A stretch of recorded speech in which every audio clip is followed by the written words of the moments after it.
Ha sido profesor en la Universidad de California en San Diego y en la Universidad de Columbia en Nueva York, precisamente sustituyendo al profesor David Friedberg, con el que tuvimos la ocasión de tener una conferencia el pasado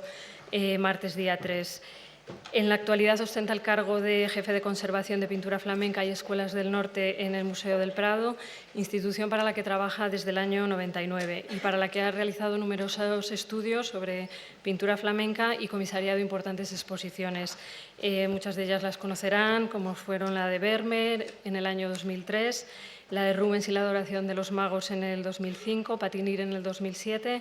y la más reciente dedicada a Rembrandt, pintor de historias, en el 2008-2009. En estos momentos está preparando un estudio sobre Van Dyck para una exposición que tendrá lugar en el 2012, también aquí en el museo. Es uno de los grandes especialistas en Rubens y en la pintura flamenca del XVI, y también ha investigado en profundidad la pintura holandesa del siglo XVI y XVII. Su conferencia de hoy es Del Bosco a Rubens, imágenes y cultura de Flandes en España. Analizará en un exhaustivo recorrido los cuadros más relevantes y la repercusión que tanto el arte de Rubens como el de otros artistas flamencos tuvieron sobre los pintores locales, atendiendo a cuestiones como la forma en la que los cuadros llegaron a España, las razones que explican el éxito que tuvieron aquí y el comprender los valores e ideas que se importaron. Muchas gracias. Gracias, Inés, y gracias a la Fundación, como siempre, por invitarme a formar parte del curso. Como siempre, también voy a hacer algo un poquito diferente de lo que anuncié cuando pensé en este curso hace ya mucho tiempo, pero bueno, lo que vamos a hacer es recorrer la pintura flamenca que llegaba a España de los siglos XV al XVII, más o menos 1400 a 1650, y al hilo de ese recorrido pues ir planteándonos una serie de cuestiones que creo que son importantes no solo para la historia del arte, y espero también que para la historia de la cultura y de la cultura española en concreto.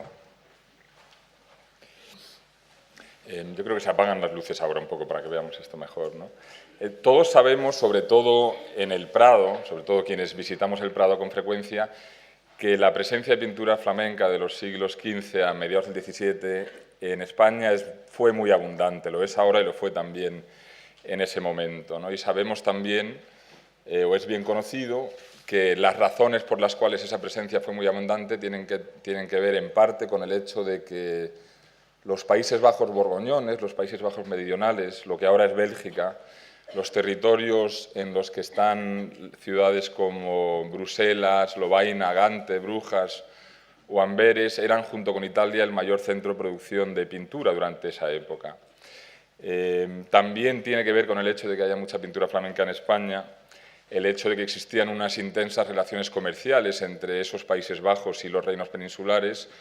como existían también con otros muchos lugares de Europa, desde Escandinavia, Alemania, Inglaterra, Francia o Italia. Lo que es peculiar en el caso español son las conexiones dinásticas que existen entre los Países Bajos y los reinos peninsulares. Todos sabemos también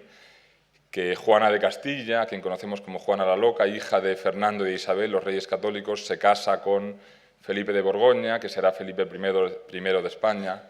que es hijo del emperador Maximiliano y que es heredero, por tanto, de los territorios borgoñones. El hijo de Juana de Castilla, de Felipe de Borgoña, será Carlos V,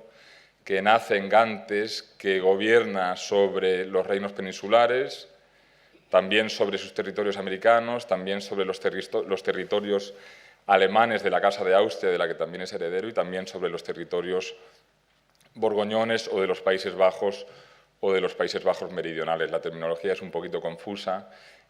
Siempre que use esos términos me refiero más o menos a lo que es actualmente Bélgica. Cuando Carlos V abdica en el año 56, divide su imperio, la mitad le corresponderá a su sobrino Fernando y la otra mitad a su hijo Felipe, el futuro Felipe II,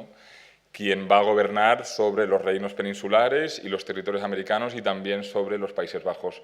borgoñones, con lo cual el destino de estas dos zonas de Europa va a permanecer unido hasta final del siglo XVII. Razones, por lo tanto, existen para explicarnos el hecho de que el Prado actualmente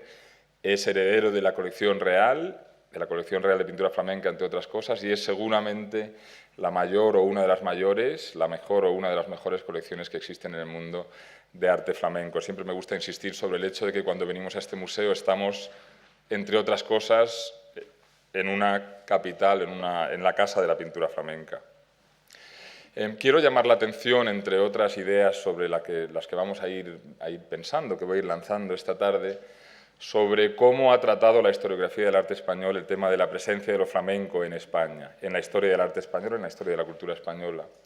Lo ha hecho fundamentalmente de tres maneras. Una ha sido aislándolo de la producción local. Cuando se estudia historia del arte en España, tradicionalmente, al menos desde el siglo XIX, se hace atendiendo a pintores locales y, por lo tanto, ignorando a pintores foráneos, a pesar de que su presencia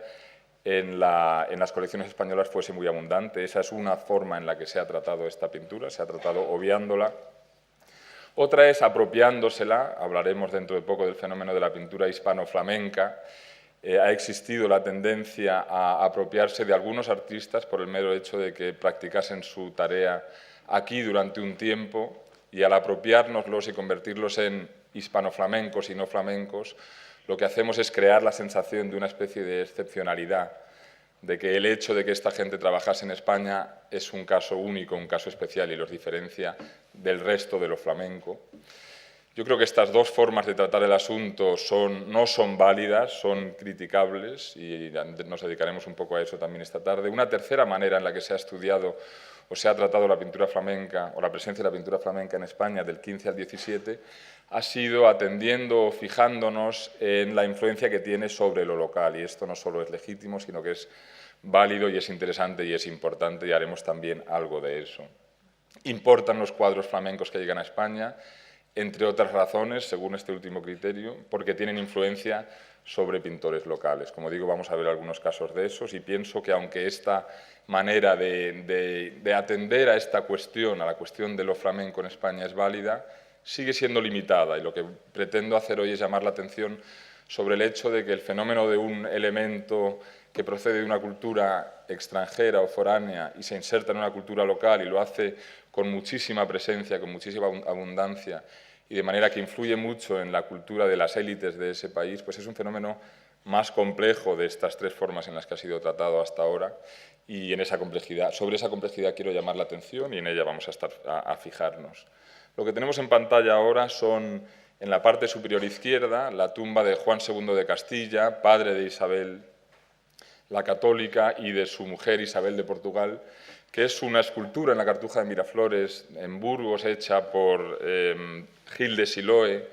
que es un escultor que forma parte de la triada tradicional de las tres estrellas, digamos, del arte hispano-flamenco, según se ha utilizado ese término tradicionalmente, junto con Juan de Flandes y con Juan Guas. Gil de Siloe, de hecho, es un escultor de Amberes, que llega a España hacia 1480, que trabaja para la familia real a partir de 1485, más o menos, y que lo que está haciendo es practicar en España un arte que es eminentemente flamenco, y lo que está haciendo es llegar a España precisamente porque él procede de un lugar en el que la producción de arte de calidad, de productos de lujo, es tal que a ese lugar es a donde van a comprar, digamos, personajes como la familia real española. A la derecha, quizá un caso más conocido, el de Juan de Flandes, un pintor seguramente de Brujas, o al menos así lo parece por el estilo en el que pinta, un pintor próximo a varios artistas de esa zona, sobre todo a Hans Memling, un pintor que aparece documentado por primera vez en España como Juan de Flandes, trabajando para la reina Isabel la Católica. A partir del año 1496 realiza para ella varias obras, la más conocida es el llamado Políptico de Isabel la Católica, unas pequeñas tablitas, la mayoría de las cuales se encuentran en el Palacio Real de Madrid, aunque hay otras en otros museos del mundo. En 1509 realiza el gran retablo de la Catedral de Palencia. La tabla central de ese retablo entró en las colecciones del Museo del Prado hace unos años, y es lo que vemos a la derecha. Y lo que vemos es un pintor muy próximo a la mejor pintura que se está haciendo en Brujas a partir de 1470-80 más o menos. Insisto en que, al menos desde mi punto de vista, estamos claramente ante un pintor flamenco, no ante una versión local de un estilo creado en Flandes, sino ante un ejemplo de mucha calidad, de una pintura que emana de una cultura que es diferente a la nuestra, que es la cultura flamenca, ¿no? Ante un personaje que es capaz de producir objetos de lujo cuyo consumo interesa a las élites europeas, no solo a las españolas, y por esa razón Juan de Flandes es atraído a la corte española por la reina Isabel a final del siglo XV. En la parte inferior izquierda vemos una imagen de un retrato de un personaje, Diego de Guevara, un cortesano noble de origen español que trabaja en la corte de Carlos V en Bruselas en la primera mitad del siglo XVI, cuyo retrato pinta un pintor lituano que se llama Michel Citou, que es un pintor que trabaja para la administración española, trabaja para Isabel la Católica. De hecho, es el primer pintor real de la monarquía española, viene a España antes que Juan de Flandes, trabaja con Juan de Flandes en el político de Isabel la Católica, en el Palacio Real, y realiza este precioso retrato que creemos, aunque no estamos seguros, que es Diego de Guevara. Esta imagen está en la National Gallery de Washington, es parte de un díptico, la otra mitad de la imagen está en el Museo de Berlín y es una virgen con el niño. Pensamos que se trata de Diego de Guevara,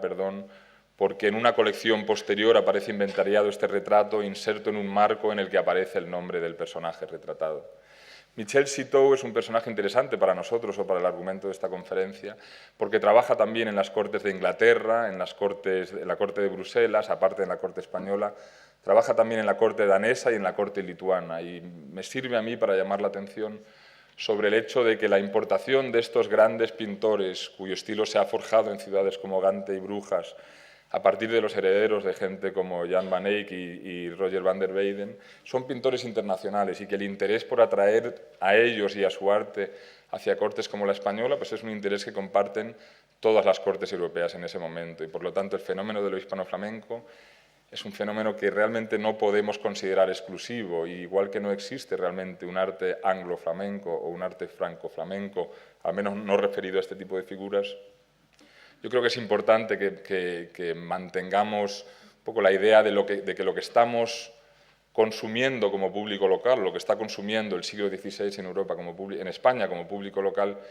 es un arte que surge de una cultura diferente, que está forjado y que responde a intereses y a cuestiones que no son las peculiares de España en ese momento, ¿no? Y seguiremos un poco elaborando esta idea a medida que avanzamos.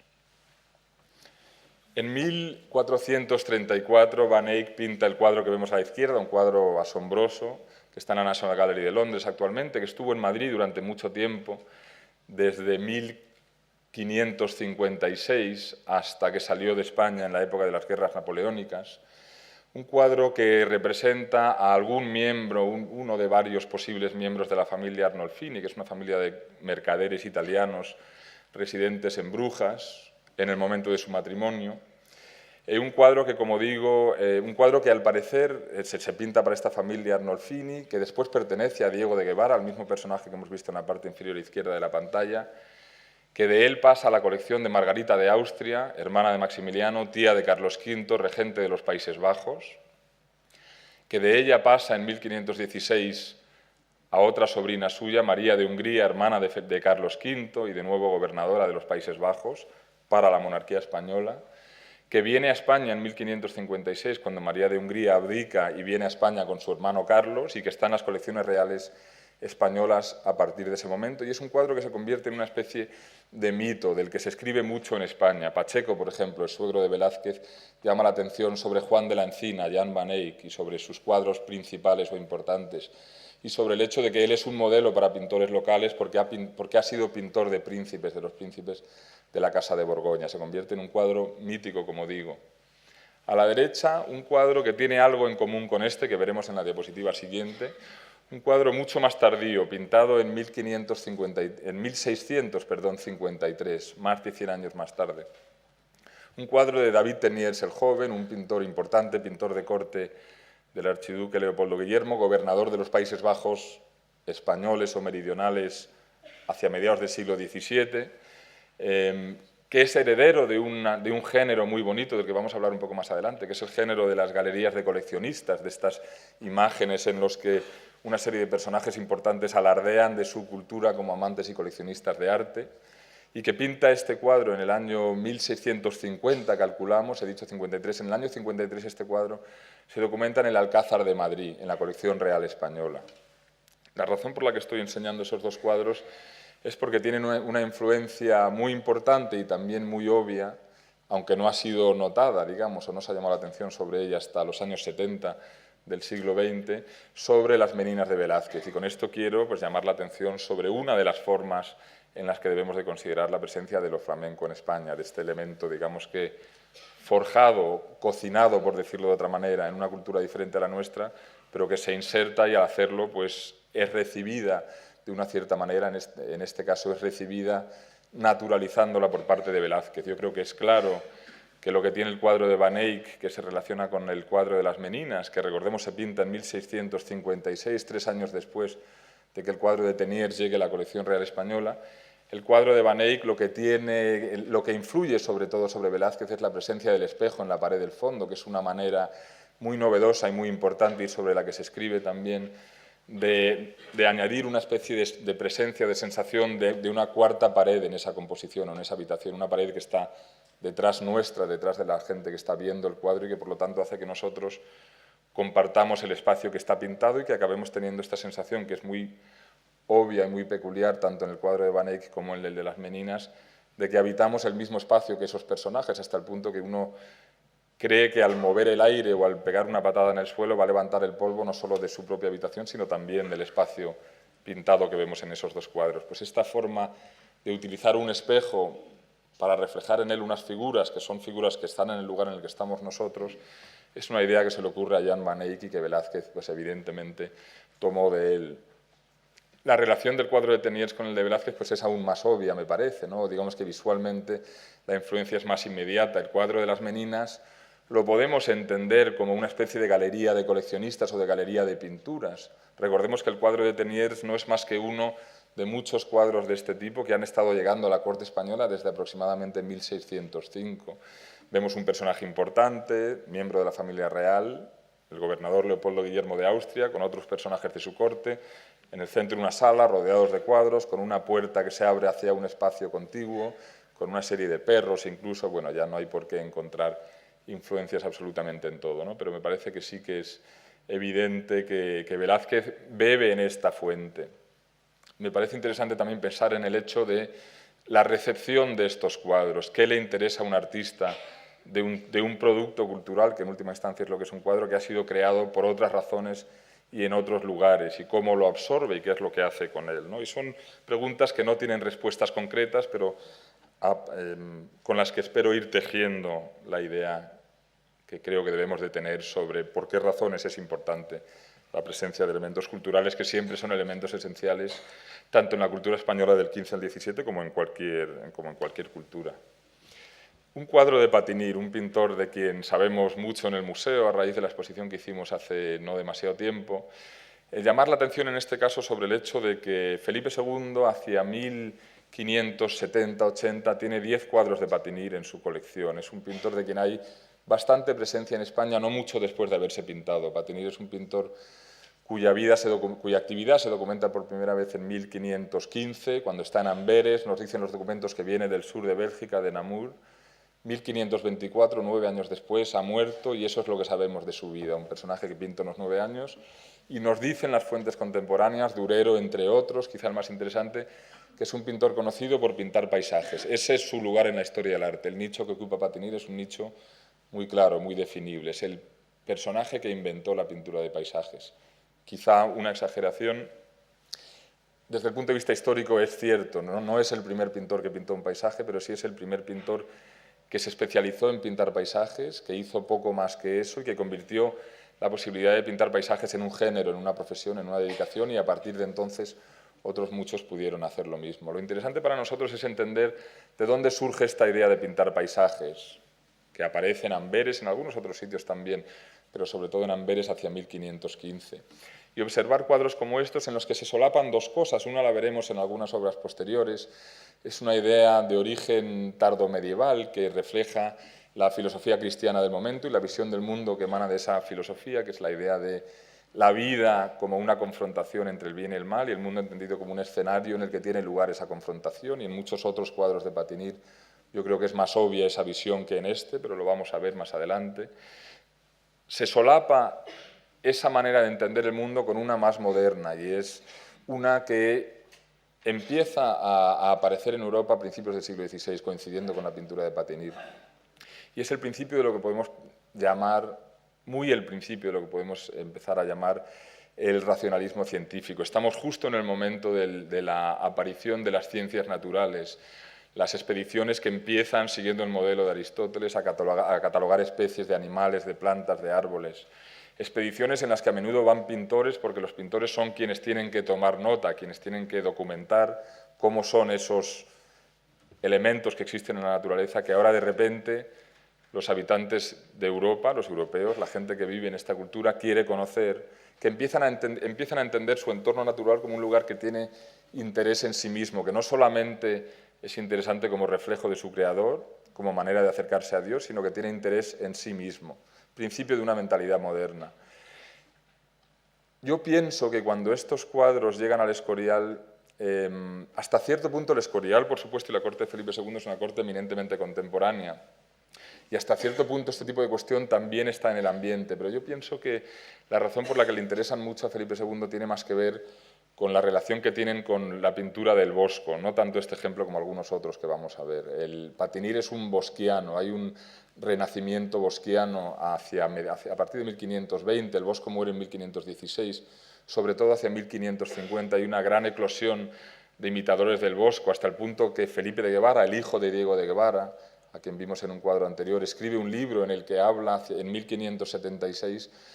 advirtiendo a los coleccionistas sobre el peligro de coleccionar cuadros del Bosco porque hay tantos boscos falsos en el mundo. Dice que lo que están haciendo los marchantes es enterrando cuadros que son imitaciones en estiércol para que parezcan antiguos, ¿no? Yo creo que lo que está encontrando Felipe II en cuadros de Patinir es más lo que tienen de bosquiano y por lo tanto de antiguo, digamos, de esta cosmovisión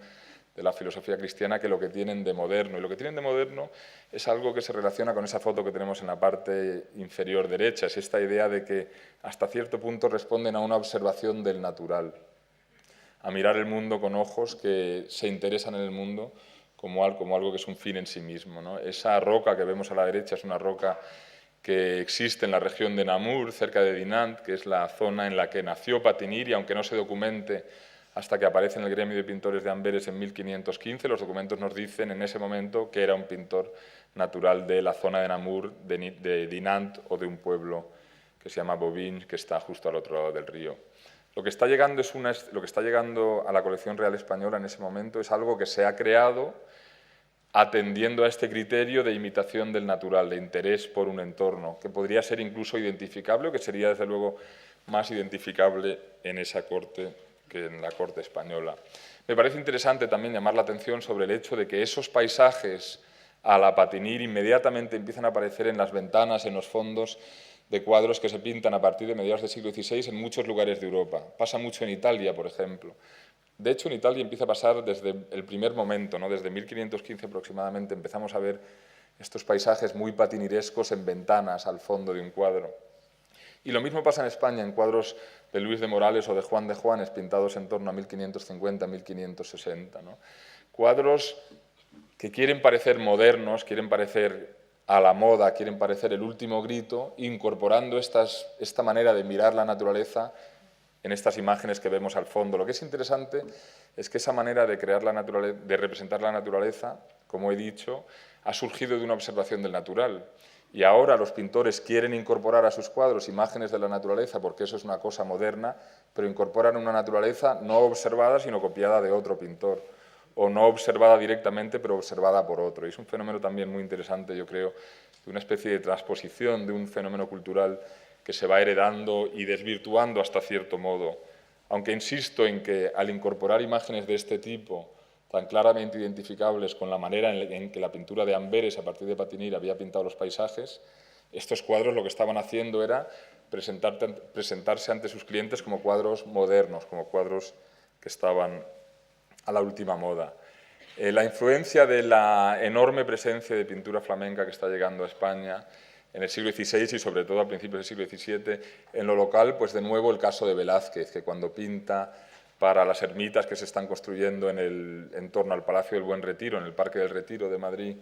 en la década de 1630,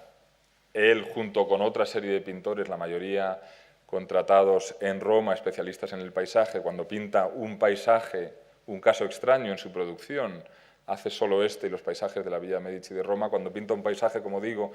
para incorporar a esos edificios, lo está haciendo también pues atendiendo a esa tradición, rindiendo homenaje o más bien yo creo que alimentándose de ella, no solo esa gran roca, sino también la tonalidad del cuadro y también la manera de contar la historia en una serie de viñetas, una especie de narración en secuencias o en fascículos que también es muy típica de la pintura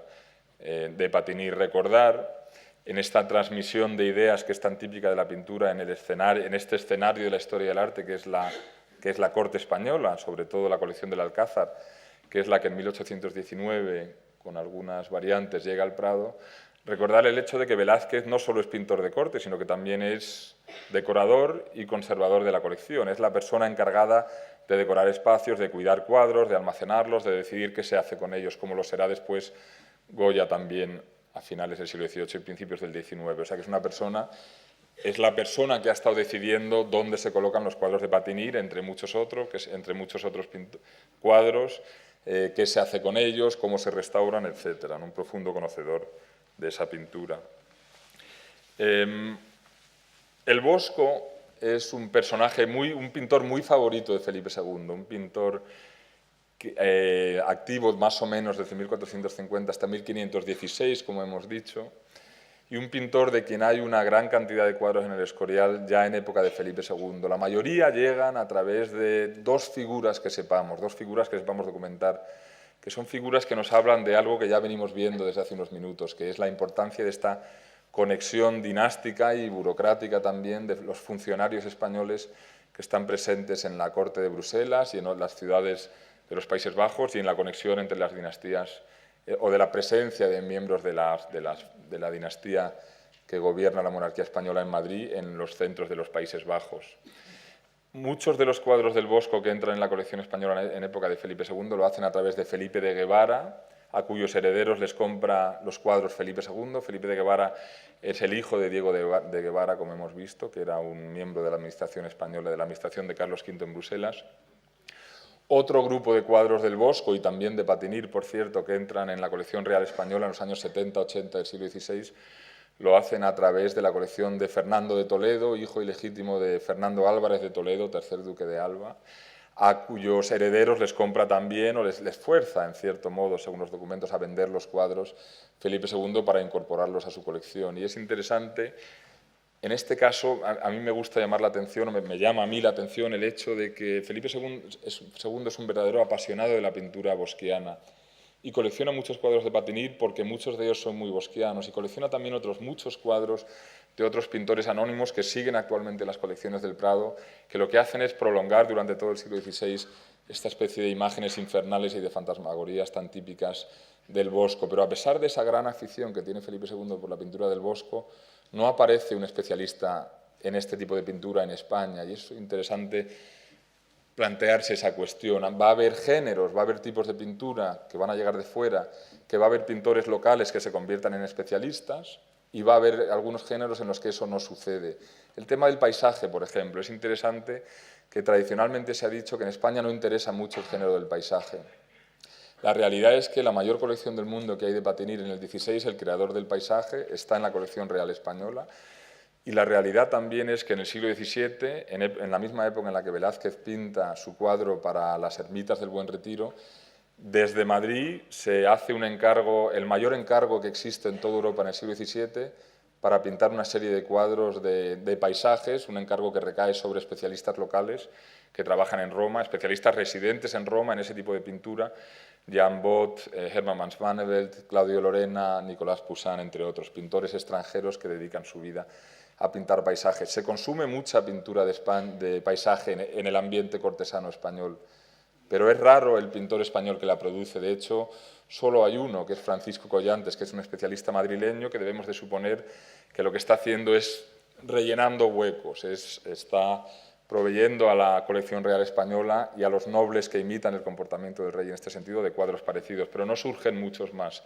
Algo parecido pasa en el caso del Bosco. No hay ningún pintor español que se pueda considerar bosquiano, aunque hay mucho interés por coleccionar este tipo de pintura en la colección real española, sobre todo en época de Felipe II. Y quería llamar la atención sobre el hecho de que estamos ante imágenes que representan la más pura ortodoxia católica, la visión del mundo que propaga y que defiende sobre todo la monarquía española en la época de Felipe II. Y es una visión del mundo que consiste en esta confrontación entre el bien y el mal, una idea del mundo y de nuestra vida entendida como un recorrido en el cual tenemos que ir sorteando las trampas que el mal o el demonio pone ante nuestro camino, y tenemos que sorteándolas, ir avanzando hasta ser capaces de llegar a la salvación, de alcanzar la salvación, alcanzar el bien, ¿no? Y aquí dos ejemplos de eso. Vemos en la tabla central del carro de heno, que es una tabla cuya restauración está terminando ahora. Yo creo que estará colgado en las salas del museo dentro de pocas semanas. El tríptico se empezó a restaurar cuando la exposición de Patinir, las dos salas laterales están colgadas en las salas ya y la tabla central está terminando. Pero aquí vemos en esta escena central un ángel a un lado, un demonio al otro, compitiendo por el alma de las personas que están entre los dos y la salvación. La única forma de llegar a la salvación consiste en la creencia en esta figura, en la fe en esta figura que está en la parte superior, que es Dios y Jesucristo. Otra imagen parecida, la tabla de los pecados capitales, también del Prado, en la que vemos el cuerpo de un moribundo por cuyo alma han estado compitiendo los representantes de Dios y del demonio, del bien y el mal. Vemos un diablillo, en este caso ha perdido la batalla y huye de la habitación, y el ángel que ha ganado la batalla en este caso, precisamente por la presencia en la escena de un sacerdote que está impartiendo el sacramento de la extremaunción sobre el enfermo. Hay otros cuadros del Bosco en los que aparece también esta idea de la lucha entre un diablo y un ángel, y en las que es el diablo el que triunfa sobre el ángel. Llamar la atención sobre el Bosco por dos razones que ya he mencionado. Una, creo que explica el interés de Felipe II por Patinir. Dos, el hecho de que, a pesar de la verdadera pasión que tiene el rey por este tipo de pintura, y una pasión que se prolonga más allá del Greco en sus imitadores, no aparecen pintores locales que se dedican a hacer este tipo de pintura. Vamos a hablar, o no sé si lo haremos, pero algo parecido pasa más adelante con el tema de la pintura de desnudos, que es una pintura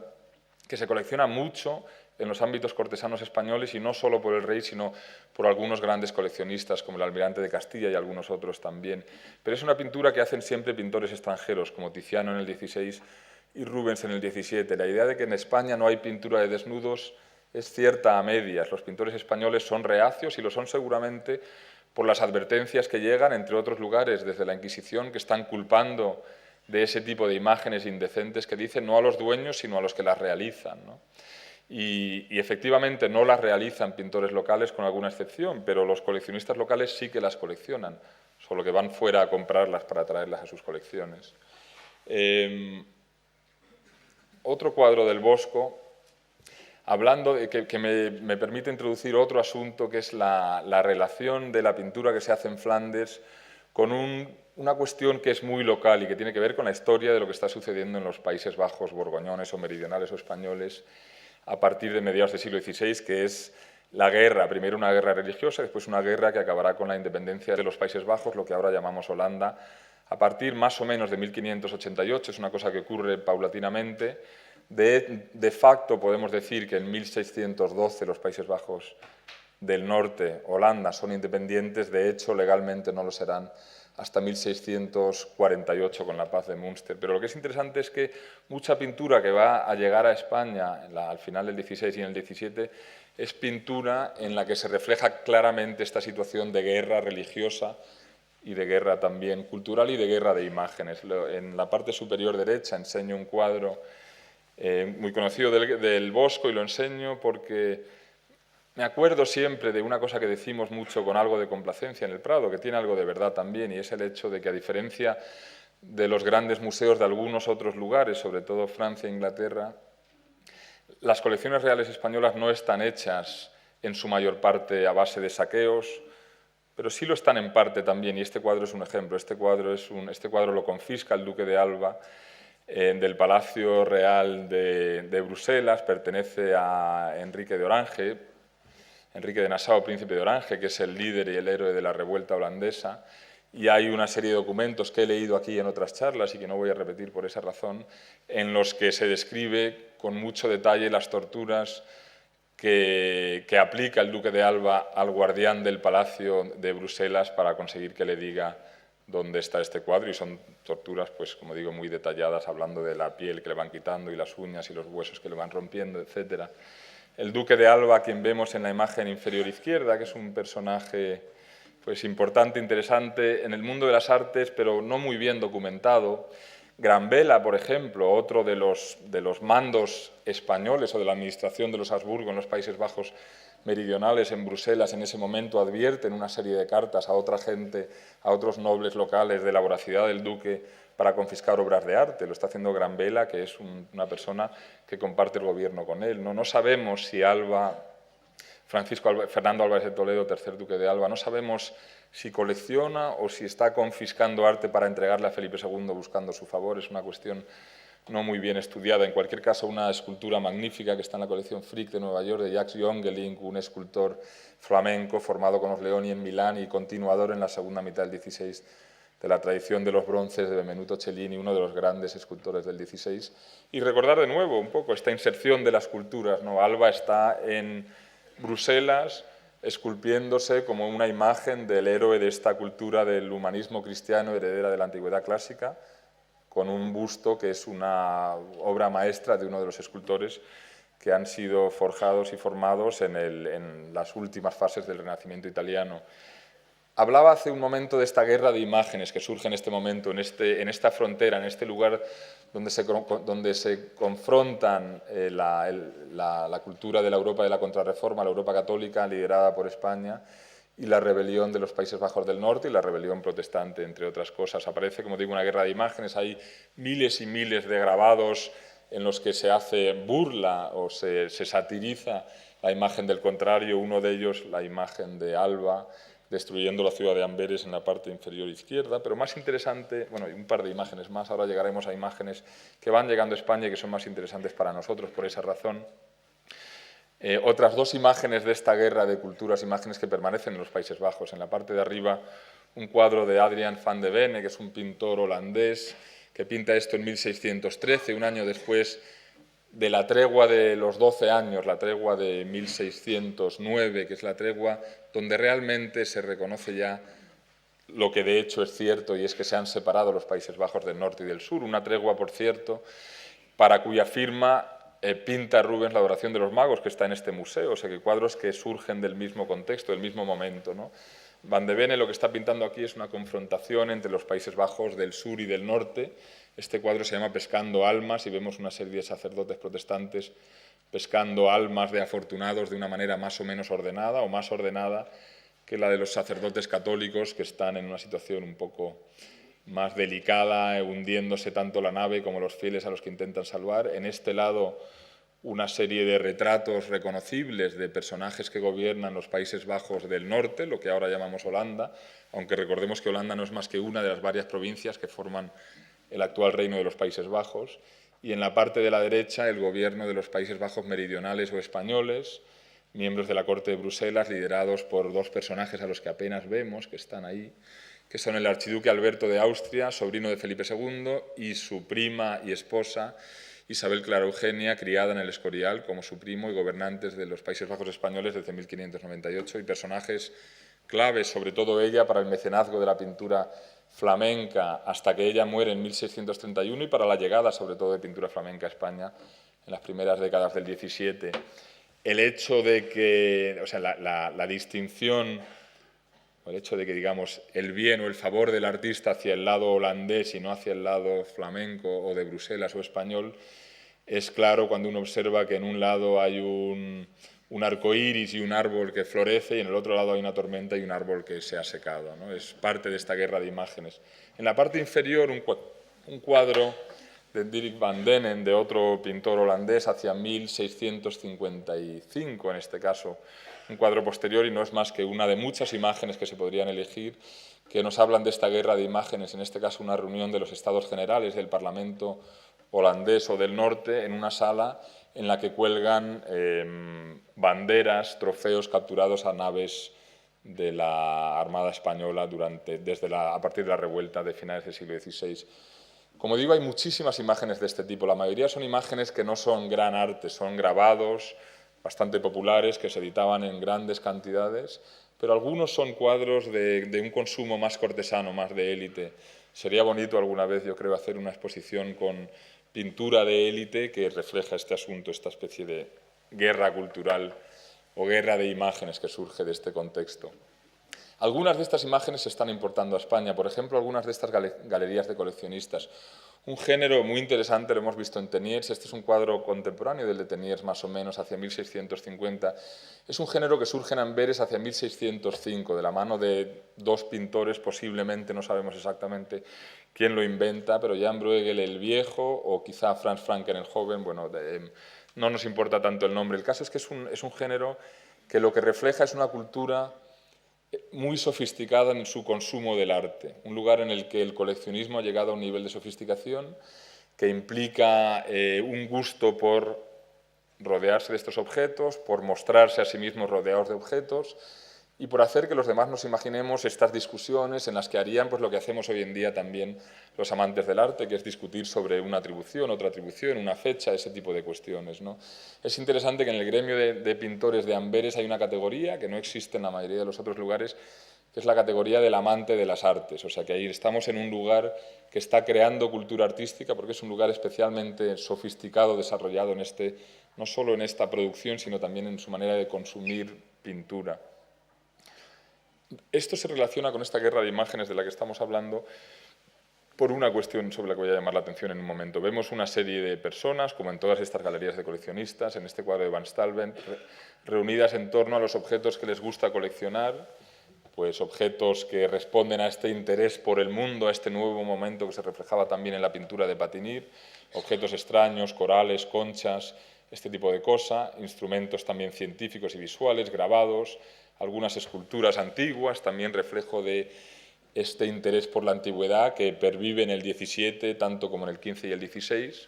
Una serie de cuadros que reflejarían, al menos en algunos casos, como los de Teniers, las colecciones de las personas que se retratan en estos cuadros, aunque son reflejos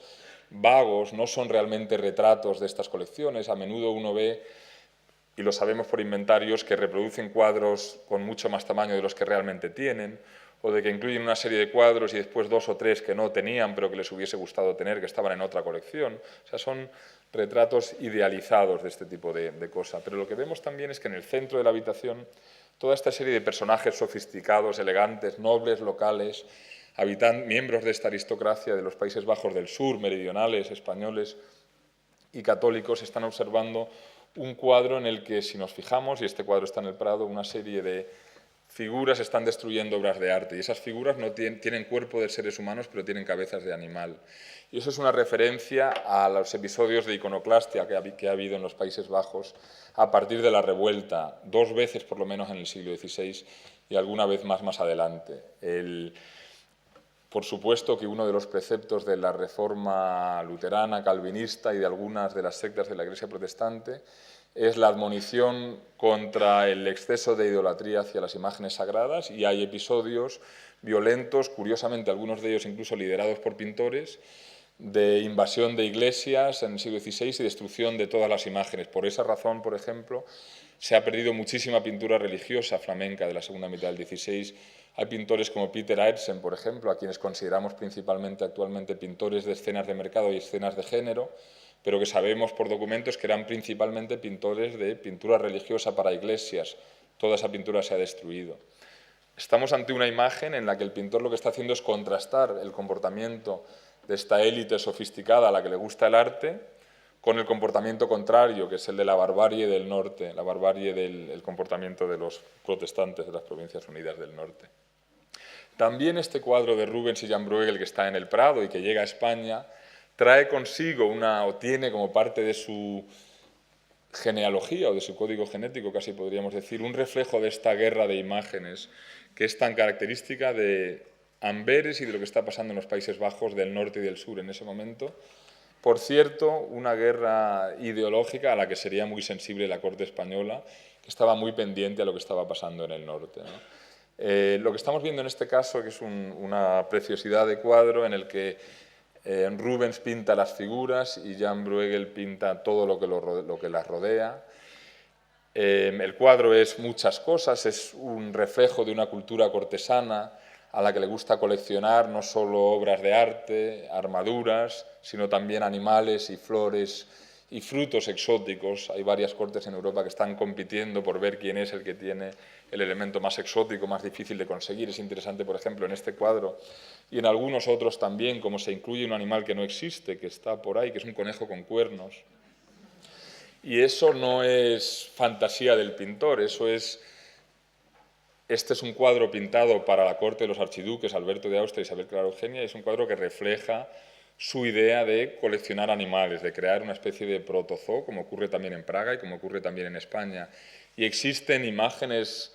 de la época y anteriores a este cuadro en las que se habla de este exótico animal, que es un animal que no existe, que alguien se inventó, o posiblemente que viniese de algunos esqueletos que se habían encontrado de animales que tenían deformaciones óseas que hacían posible imaginar que tuviesen también cuernos. Bueno, esto nos interesa menos, pero es interesante, yo creo, pensar en el hecho de que toda esta pintura emana de una cultura y es reflejo de los intereses de esa cultura. Como siempre, como casi siempre, la pintura está cargada de ideología, ¿no? No tiene que ser ideología militante, pero lo es de alguna manera. Pero sobre lo que quiero llamar la atención, sobre todo en este caso, es que lo que estamos viendo no es un cuadro en el que se nos presenta a la Virgen y al Niño, sino que es un cuadro en el que se nos presenta un cuadro de la Virgen y el Niño. La Virgen y el Niño están pintados sobre una tablita que está colgando de esa guirnalda. Y por lo tanto lo que está haciendo aquí Rubens y Jan Bruegel, y quizá los archiduques, si son ellos quienes encargan el cuadro, que no lo sabemos, no está documentado el encargo, es responder directamente a quienes discuten la validez de las imágenes religiosas y de la figura de la Virgen como Madre de Cristo. Pues lo que están haciendo ellos es precisamente contestar afirmando el valor de esas imágenes, ¿no? Muy claro en este cuadro. Otra cuestión que también es muy característica de la cultura artística de Amberes y que empieza a llegar poco a poco a España y a permear,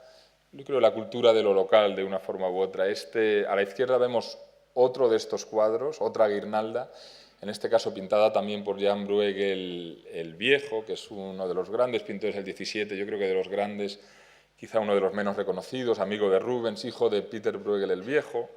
No formado con él porque Peter Bruegel muere cuando Jan y sus otros hermanos son muy jóvenes, pero realmente un grande que pinta a menudo en colaboración con Rubens y a quien conocemos bien en el Prado, sobre todo por la serie de los sentidos que vamos a ver a continuación. En este caso pinta con Giulio Cesare Procaccini, que es un pintor milanés. Me interesa llamar la atención sobre este fenómeno de la colaboración de dos pintores y también sobre el fenómeno de esta idea de la imagen de una virgen rodeada de flores, que son dos cuestiones que se van a ver mucho en España y dos cuestiones que surgen de ámbitos distintos. En primer lugar, la idea de las guirnaldas. El género de una imagen sagrada rodeada de guirnaldas es un género que se inventa Federico Borromeo, cardenal arzobispo de Milán, miembro de la curia papal en los años 80 del siglo XVI, que contrata ya en Roma a Jan Bruegel como su pintor de corte, como su pintor de cámara, digamos, que se lleva a Jan Bruegel a Milán cuando parte como cardenal arzobispo de la ciudad, sobrino de San Carlo Borromeo, que es uno de los grandes príncipes de la Contrarreforma y un personaje importante también para la historia del arte, y es Federico Borromeo quien en una serie de cartas con Jan Bruegel diseña este tipo de imagen y lo hace a partir de las imágenes de las fiestas populares italianas que conoce, en las que una estatua de la Virgen se decoraba en un momento especial, en un momento dado, con una guirnalda de flores reales. Pues Federico Borromeo le dice a Bruegel que por qué no hacen esto también en pintura. Y es un género que tiene mucho éxito y que se empieza a repetir abundantemente, sobre todo por pintores flamencos, que empiezan a enviar muchos cuadros a España, varios están colgados en las salas del Prado actualmente, muchísimos más están en los almacenes, y que también, en algunos casos, no muchos, empiezan a pintar algunos pintores españoles como Arellano, incluso pintores españoles en el 18 e incluso en el 19. Pintan algunas de estas guirnaldas porque conocen la presencia de este tipo de pintura de origen flamenco en las colecciones reales españolas.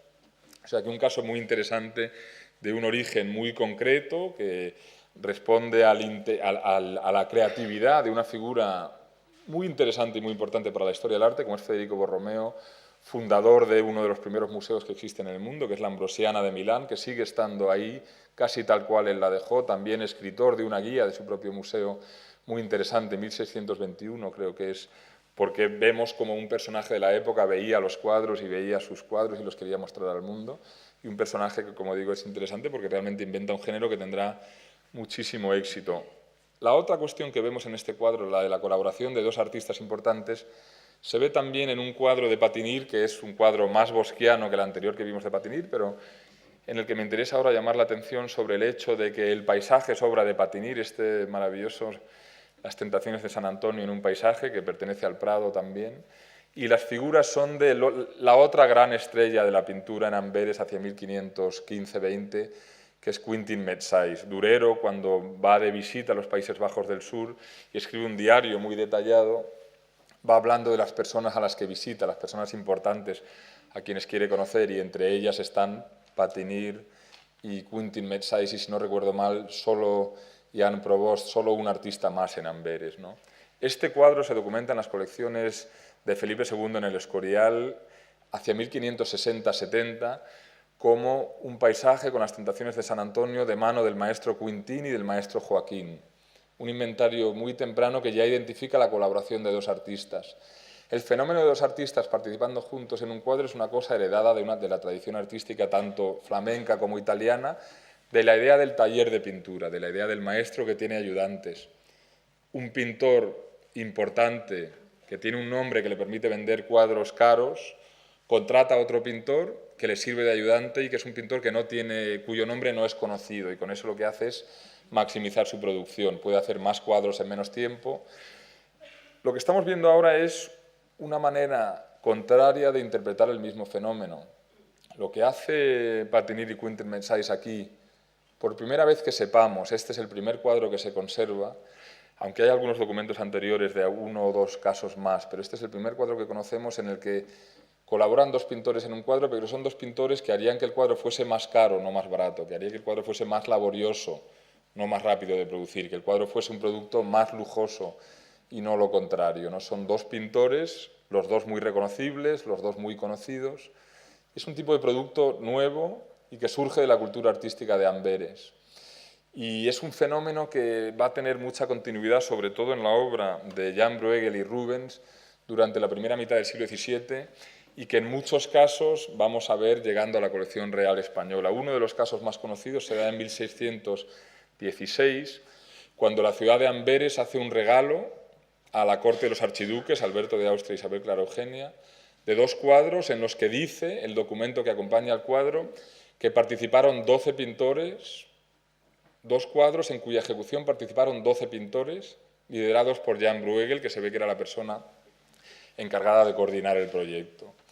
Lo que son estos cuadros son dos imágenes en las que incluyen muchas otras imágenes dentro de sí, son galerías de coleccionistas o gabinetes de cuadros, una vez más. Los cuadros que vemos colgando de las paredes, cada uno de ellos los ha pintado quien en realidad sería su autor. Colgando de las paredes habría cuadros de Rubens, uno de Franz Franken, uno de ellos de Momper, uno de Jan Bruegel, etcétera, etcétera, etcétera. Así hasta 12 pintores. Y lo que está haciendo Amberes con este regalo es promocionarse como una ciudad en la que se sitúa la industria de la pintura como alternativa, por ejemplo, a Bruselas, que es la ciudad en la que se produce otro tipo de objeto de lujo, como son los tapices, ¿no? Amberes está promocionando su arte ante el gobierno de la ciudad de Bruselas, desde donde gobiernan los archiduques. Y lo está haciendo heredando esta idea que vemos ya en un ejemplo temprano en el cuadro de Jan Bruegel de Patinir y de Quintin Metsais. Lo que os enseño aquí, de hecho, no son los cuadros originales de 1616. Esos cuadros desaparecieron en un incendio en el Palacio del Kudenberg, el Palacio Real de Bruselas, en 1732, creo recordar, casi a la vez que el incendio en el Alcázar de Madrid en el año 34. Esos dos cuadros desaparecieron. Lo que vemos aquí son dos copias que los archiduques, Alberto e Isabel, encargan para enviar a la Corte de Madrid, para que la Corte de Madrid tenga idea de este tipo de producto, ¿no? Y me parece especialmente interesante esta idea de producir una copia de unos cuadros que han llegado como regalo por una razón concreta, que han emanado de una cultura artística muy concreta y que ahora van a llegar a otro lugar como reflejo del esplendor quizá sobre el que gobiernan los archiduques. Si vemos estos dos cuadros con cuidado en las paredes del Museo del Prado actualmente, veremos que ya no hay 12 pintores, hay no sé cuántos, tal vez 4. Jan Bruegel tampoco creo yo que pinte ya estos cuadros, más bien su hijo Jan Bruegel el joven quizá, pero ya es una cuestión de dedicarse a estudiar y de hacer atribuciones, ¿no? Lo que sí que es muy claro, sobre todo en el cuadro de la izquierda, es que la gran mayoría de los cuadros que vemos colgando de la pared son obra de Franz Franken, está Franz Franken pintando un Rubens y pintando un Momper y pintando un Jan Bruegel, casi todos reflejan su estilo, algunos también el de Hendrik van Balen, pero bueno, esa cuestión tampoco nos concierne tanto aquí. Llamar la atención también aquí sobre una cosa que vemos al fondo de una de estas ventanas, que es un palacio real, que se va a repetir en bastantes cuadros que van a estar llegando a la colección real española, sobre todo hacia 1620 hasta 1630. Esta es la serie, 3 de los 5 cuadros de la serie de los sentidos de Jan Bruegel el Viejo y Rubens, que es pues realmente de lo mejor que tenemos en el Museo del Prado, de los muchos mejores cuadros que tenemos en el Prado. Son 5 cuadros maravillosos en los que Rubens pinta las figuras, Bruegel pinta el resto del cuadro. 2 de los 5 los firma Bruegel, los otros 3 no están firmados, Rubens no firma ninguno. Es un proyecto artístico que emana de Bruegel claramente, aunque también es curioso para estudiar otro tema, que es el de la reputación de Rubens en la corte española, decir que en los inventarios reales todos aparecen como de Rubens, a pesar de estar firmados únicamente por Jan Bruegel. De nuevo vemos reflejo de cultura cortesana, lo que los archiduques coleccionan en estas imágenes ideales de sus colecciones, instrumentos musicales, los cordobanes que hay en las paredes, flores exóticas, mucho documento sobre este tipo de cosas, mucho documento interesante sobre cómo a Jan Bruegel le están pidiendo que pinte la última flor que ha llegado a la corte, ese tipo de cosas. Pero sobre lo que yo quería llamar la atención ahora es sobre lo que se ve a través de 2 de las ventanas en estos cuadros. El Palacio del Coudenberg en Bruselas, el palacio que estaba donde está el actual Palacio Real en Bruselas, solo que se quemó a principios del 18, y el Palacio de Mariemont fuera de la ciudad, que es otro de los palacios de los archiduques, otro de los palacios reales, de los sitios reales, digamos, que existen en los Países Bajos meridionales, borgoñones o españoles. Palacios que se repiten en numerosos cuadros de Jan Bruegel el Viejo o de su entorno, de Rubens o de su entorno, que llegan continuamente a Madrid, envíos que hacen los archiduques y que están llegando a Madrid para Felipe III y para Felipe IV a partir de 1616 más o menos hasta aproximadamente 1650. En la parte de arriba, otra vez el Palacio de Mariemont, en un precioso paisaje con Alberto a la derecha e Isabel a su izquierda, siempre como debe ser, el hombre a la derecha y la mujer a la izquierda, o según les miramos nosotros, el hombre en el lugar principal, que es nuestra izquierda y la mujer a la derecha. Y en este doble retrato de Rubens y quizá taller con el fondo de Jan Bruegel, de Alberto con Isabel Clara Eugenia, de nuevo el Palacio de Mariemont y el Palacio de Tervuren, otro de los muchos palacios que se retratan a menudo en este tipo de cuadros. ¿Por qué aparecen tan a menudo los cuadros de palacios en el fondo de estos cuadros, cuando es una cosa inusual en la historia del arte hasta este momento, con una excepción, que es la del arte del grabado? Existen imágenes, retratos incluso de edificios, se ven con frecuencia en el arte italiano a partir del siglo XVI, pero casi siempre son grabados. Existen, por ejemplo, muchos grabados del Escorial, tanto durante su construcción como a partir del momento en el que se ha terminado. Pero es inusual que aparezcan en cuadros, y lo que no ocurre en ningún otro sitio es que aparezcan con la misma frecuencia con la que aparecen en el entorno de los archiduques Alberto e Isabel Clara Eugenia. No solo en muchos cuadros en los que aparecen ellos, sino también en cuadros que son nada más que meros retratos de edificios, grandes cuadros que tiene el Prado, que como tan a menudo no colgamos porque no tenemos espacio, pero que son retratos de los palacios del Coudenberg, de Mariemont y de Tervuren. ¿Por qué se retratan tan a menudo los archiduques con estos palacios de fondo? Pues se retratan para afirmar su derecho a gobernar los Países Bajos. Recordemos que ellos han recibido en herencia de Felipe II el gobierno de los Países Bajos, que lo han recibido como príncipes soberanos, algo más que como gobernadores, con la estipulación de que si tienen un hijo, los Países Bajos meridionales se convertirán en monarquía independiente, que seguirá siendo satélite o del ámbito de los Habsburgo españoles, pero que será monarquía independiente. Cuando Alberto muere en 1621 no han tenido hijos y Isabel Clara Eugenia dejará de ser princesa soberana para convertirse en gobernadora y seguirá gobernando como tal hasta que ella muere en el año 31. Pero se discute su derecho a gobernar. Incluso hay textos contemporáneos que dicen que Felipe II sabía que no podían tener hijos.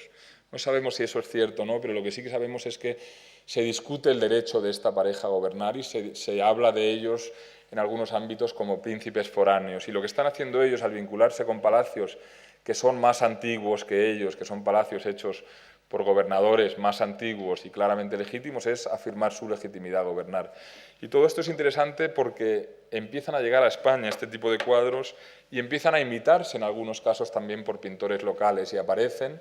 Y quien visite, por ejemplo, el Escorial o el Palacio de Riofrío lo verá, o muchos de los sitios reales que se pueden visitar en torno a Madrid, aparecen con mucha abundancia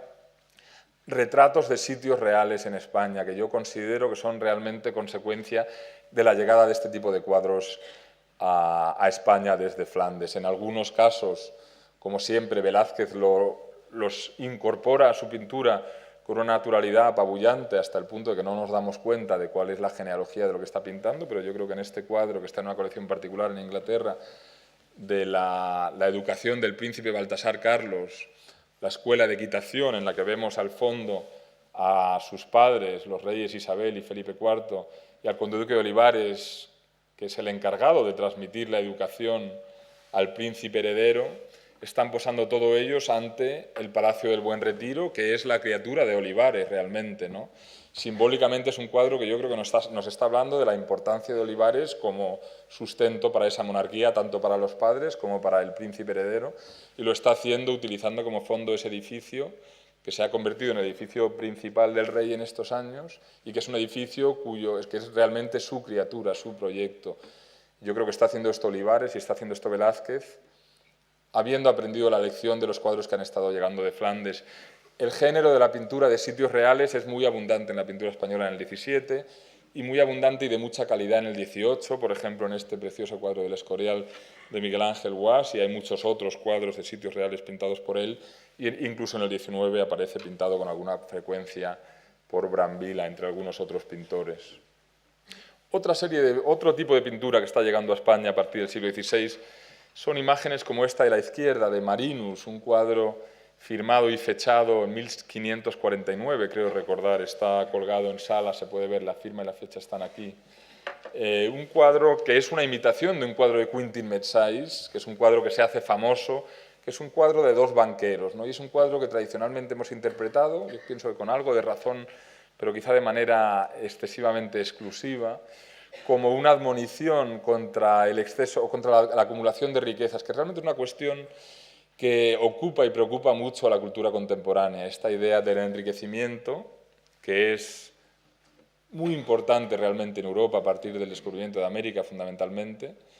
y el enriquecimiento como algo que la religión cristiana considera pecaminoso. Una de las formas de lidiar con este problema es colgando en las paredes cuadros que parecen censurar esa actividad y una vez censurada, pues ya los banqueros locales pueden seguir con ella, digamos, ¿no? Algo de esto yo creo que hay. Yo pienso, sin embargo, que también tenemos que considerar a estos cuadros como cuadros en los que sencillamente se retrata la actividad de gente que se dedica a esta labor. Un cuadro de Patinir en la derecha, un cuadro del taller de Patinir más bien, que enseño por una razón. No sabemos para quién pintaba Patinir sus cuadros, sabemos que unos 50 o 40 años después de pintarse muchos los tiene Felipe II, pero no sabemos para quién los pinta con una excepción, que es el señor a quien pertenece este escudo de armas que aparece en 4 cuadros de Patinir. Y ese señor es un banquero, se llama Lucas Rem, es un banquero, un personaje muy importante en el mundo financiero europeo de la época, que paga la primera expedición a las Indias en busca de pimienta, que da dinero, concede créditos a Fernando el Católico, a Maximiliano de Austria, que tiene oficinas en Canarias, en las Azores, que es un peregrino también estelar y conocido en Montserrat y en Santiago, por ejemplo, pero que es un banquero. Por lo que sabemos, por este y algunos otros cuadros, los banqueros son grandes consumidores de pintura en Amberes en este momento. Y parece lógico pensar que la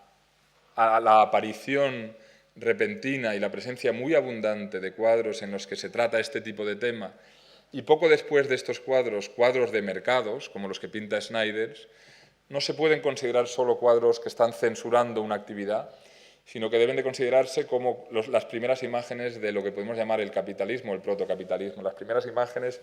de mercados pintadas para banqueros, para personas que son los clientes que están comprando ese tipo de cuadro. ¿Qué más lógico que ellos quieran ver retratada su actividad, que quieran algo diferente de lo que tradicionalmente ha estado ofreciendo la pintura? Yo creo que interesante también considerar lo que puede haber de fondo en la creación de este género cuando está transportándose de una ciudad como Amberes a un contexto como el de la corte de Felipe II, Felipe III, Felipe IV en Madrid. El fenómeno de las naturalezas muertas, de los bodegones, es un fenómeno en el que también es importante tener en cuenta lo flamenco. Parece que la aparición del bodegón, que llamamos en España, o de la naturaleza muerta como género, es una cosa que ocurre más o menos a la vez en Italia, España y los Países Bajos, muy a finales del XVI, a partir de unos precedentes muy claros, que son las imágenes de este tipo de objetos que forman parte de cuadros más grandes, de escenas religiosas o de otro tipo. En España es muy importante el componente flamenco como influencia sobre los bodegonistas locales,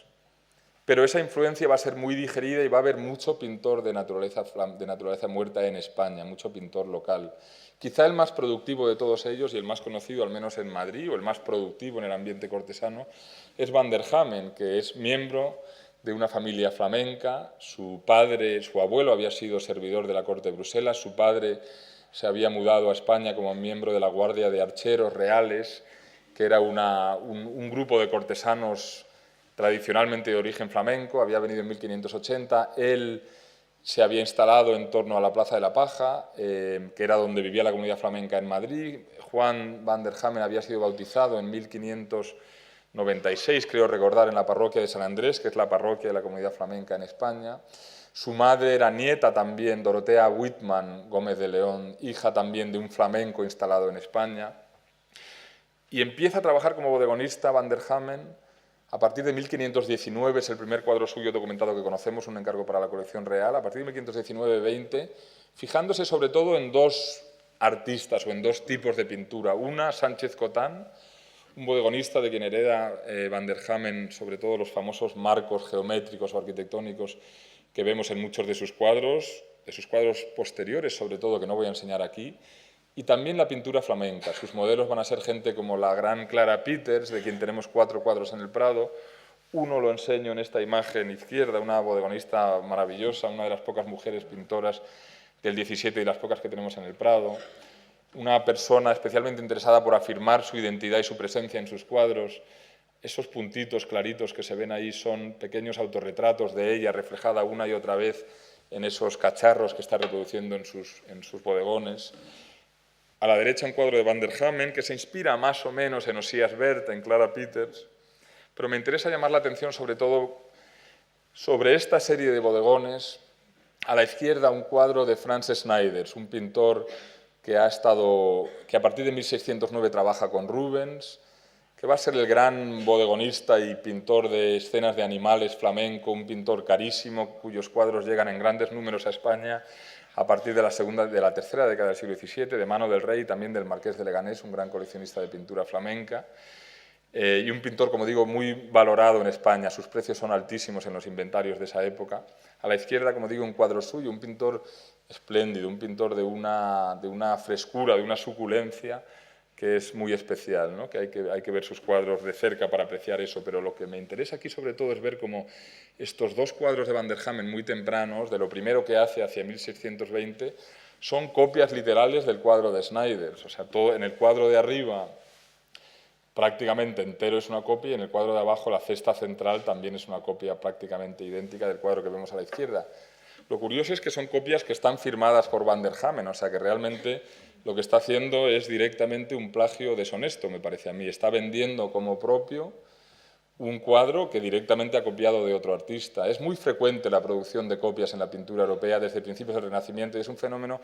que aún tenemos que entender mejor, pero lo que no es tan frecuente es hacer una copia y firmarla como si fuese propia. Estamos ante algo distinto. Van der Hamen es un gran bodegonista, sobre todo algo más tarde, y es un pintor que acaba combinando la influencia sobre todo de Clara Peters y del toledano Sánchez Cotán, pero me parece interesante en este momento llamar la atención sobre este personaje de origen flamenco que va a empezar a hacer carrera en la corte apropiándose directamente de un tipo de escena que tiene, yo creo que, aspecto de algo lujoso, apetecible, que la élite madrileña quiere y va a querer consumir y sencillamente apropiándose de ese tipo de imagen como si fuese propia. Lo último que vamos a ver hoy es fijarnos brevemente en la carrera de Rubens, porque creo que él es quien demuestra más que nadie la abundancia de pintura flamenca en los ámbitos más elitistas de la cultura española del siglo XVII, que, recordemos, son los ámbitos más imitados y, por lo tanto, los más influyentes también en la cultura local. Un recorrido muy rápido por la relación de Rubens con España, que durará poco más que unos minutos. 1603 viene a España por primera vez, pinta al Duque de Lerma en un cuadro que es una imagen engrandecida, como tantas que él pinta, una imagen que permite a los ciudadanos del XVII, a quienes pintó Rubens, recordemos que es un pintor de quien se conservan aún más de 1500 cuadros, un pintor enormemente productivo, y el pintor realmente que con Bernini es quien da voz mejor que ningún otro artista o ningún otro pintor, al menos a los sueños de grandeza de las sociedades cortesanas del XVII. Es bonito comparar esto con poemas de gente como Góngora, por ejemplo, ¿no? Que están llamando la atención sobre la pobreza de Valladolid como ámbito cortesano. La corte se ha ido a Valladolid en 1601 y es donde Rubens va para pintar al Duque de Lerma. Y es bonito pensar en el contraste entre lo que nos dicen algunos poetas con la imagen engrandecida de ese ámbito cortesano que está pintando Rubens, que es lo que en última instancia le va a dar tanto éxito. También para el Duque de Lerma, seguramente, aunque no estamos seguros al 100%,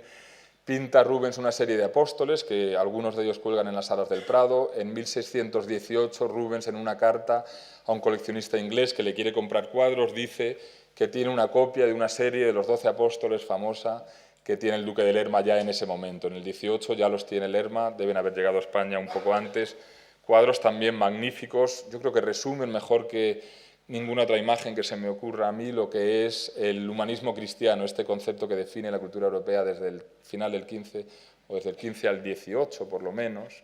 esta combinación de figuras de la historia sagrada con estos grandes héroes de la antigüedad que viven en cuerpos de grandes héroes de la antigüedad. Pues esta es la versión que ha aprendido Rubens, sobre todo en Italia, donde ha pasado 9 años, y que él está dando su voz a la sociedad europea cortesana en estos años. Continúan llegando cuadros de Rubens a España en la segunda década del siglo, también en la tercera.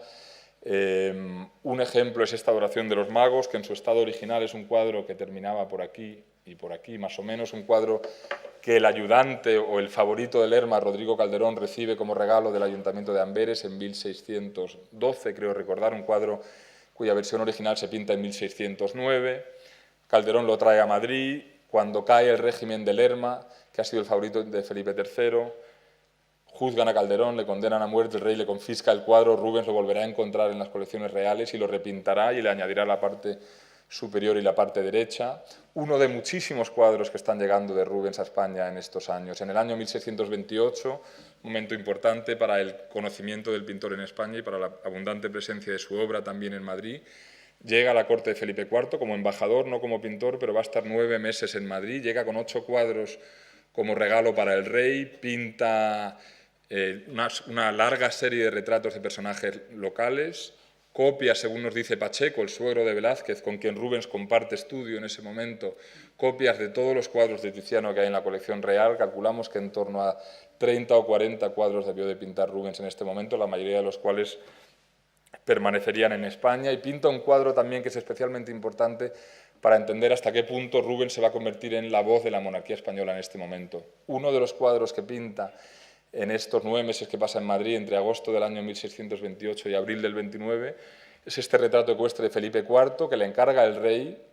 que cuelgan en el salón principal del Alcázar, enfrente de un cuadro que se ha convertido en emblemático para la monarquía española, la imagen del monarca ideal, que es el retrato de Carlos V en Mühlberg de Tiziano, que está en el Prado también. El retrato de Felipe IV de Rubens se cuelga enfrente del Carlos V, y no solo eso, sino que se cuelga en un lugar que ocupaba un retrato de Felipe IV de Velázquez, que se descuelga para colgar el Rubens. Hasta ese punto es Rubens la persona que realmente es capaz de imaginar las glorias que quieren para sí mismo Felipe IV y su corte. Recordemos que la relación Rubens-Velázquez en este momento no hay nada parecido a una relación de competencia. Velázquez tiene 22 años menos que Rubens, y Rubens es con diferencia la gran estrella del mundo de las artes en Europa en ese momento, o sea que no ha lugar pensar en envidias o en cuestiones de ese tipo. Sencillamente son dos personajes de generaciones diferentes que compartirían estudio durante muchos meses, y es interesante pensar en la relación, pero que es una relación que no es de igual a igual en este momento. Cuando en la última década de la vida de Rubens, que muere en 1640, sigue pintando muchísimos cuadros para Felipe IV, que se ha convertido en un coleccionista realmente obsesionado por tener cuadros suyos y encarga gran cantidad de cuadros para distintos lugares del Alcázar de Madrid, 28 cuadros para unas salas, 4 para otra sala importante, hasta 60 cuadros para decorar la Torre de la Parada, que es uno de sus palacios de caza, en el Bosque del Pardo, en las afueras de Madrid. 60 cuadros de los cuales todos los diseña Rubens, la mitad los pinta él, la otra mitad los pinta gente que él contrata. Pero muchísimos cuadros, muchos de ellos cuadros de escenas mitológicas, de escenas eróticas y mitológicas, que me recuerdan lo que dije hace un rato al principio de esta charla, esta idea de que este tipo de pintura está llegando en grandes números a España, pero los pintores españoles, con muy pocas excepciones, Velázquez en cuadros como la Venus del Espejo, que está en Londres, los imitan o los practican, pero por lo demás son pintores de fuera los que pueden mandar estos cuadros a España, tal vez, por lo que comenté anteriormente también, y es la admonición que vienen de los ámbitos eclesiásticos, no contra quienes los compran, sino contra quienes los realizan. Y recordemos, por ejemplo, que en el año 1640 la Inquisición española prohíbe expresamente la importación de cuadros de desnudos, una prohibición a la que evidentemente los ámbitos cortesanos pues no hacen ningún caso, ¿no? Pero estos y muchos otros cuadros de este tipo son los que van a estar llegando a España en ese momento. La última imagen que voy a mostrar es esta, de un Saturno devorando a uno de sus hijos, Saturno o Cronos, en la imagen izquierda un cuadro de Rubens, uno de los muchos cuadros que él pinta para la Torre de la Parada, y en la imagen de la derecha un cuadro inspirado en el de Rubens, pintado por Goya, una de las pinturas negras que pinta para la Quinta del Sordo en la Casa de Campo de Madrid. Recordar que Goya, como Velázquez, como dijimos anteriormente, es pintor de corte y también conservador de la colección real. Es el encargado de colocar estos cuadros, de conservarlos, de asegurarse de su buen estado de conservación. Es, por lo tanto, un profundo conocedor de este tipo de pintura y es importante, y esta imagen nos lo recuerda, atender a la influencia que esta abundantísima presencia de pintura flamenca tiene en España sobre la pintura local. Hemos visto muchos casos en los que Velázquez está alimentándose de estas fuentes y ahora vemos un caso en el que Goya está haciendo lo mismo. Insisto que me parece que es legítimo e importante tener en cuenta la presencia de lo foráneo en España para entenderlo como influencia sobre lo local. Lo que pienso que no tiene tanto sentido, que es menos legítimo, es en última instancia atender solo a lo local. Y si consideramos el ámbito cortesano español del XVII, por ejemplo, que es el ámbito más influyente en la cultura de aquella época, como una especie de sala,